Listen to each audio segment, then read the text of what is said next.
I also want to share a testimony of this past week, everything that's been happening. We've been doing many school visits and preaching the gospel at schools. In Tanzania, there's a big open door for the gospel to be preached in schools. And so at every single school we've preached the gospel at, we've seen many children give their life to Jesus. And for me, something that's very exciting is when we see Muslim children, they give their life to Jesus. When a child is young, they have the most open heart for the gospel. And so we're seeing these children give their life to the Lord. Maybe in the moment we might not see crazy transformation, but a seed, and especially the seed of the gospel, it takes great dominion in a person's life and heart.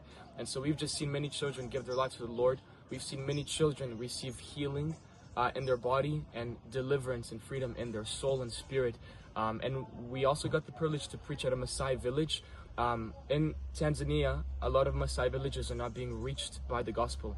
And so we got the privilege for our first time to go to a Maasai village and preach the gospel there.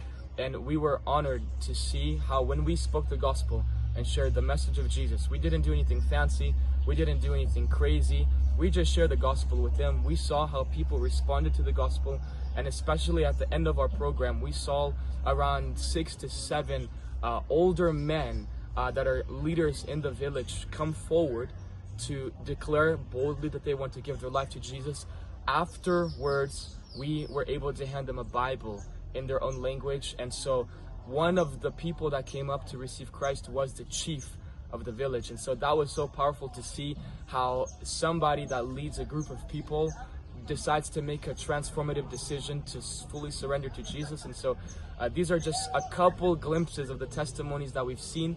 We still have a crusade ahead of us in Maasai land, and so we're going to be preaching the gospel there. And so I want to encourage you all not just to be somebody that stands on the sideline and watches the work of the gospel being done, but I want to encourage you to be involved directly in the labor for the gospel so that you can yourself be a witness of lives being transformed.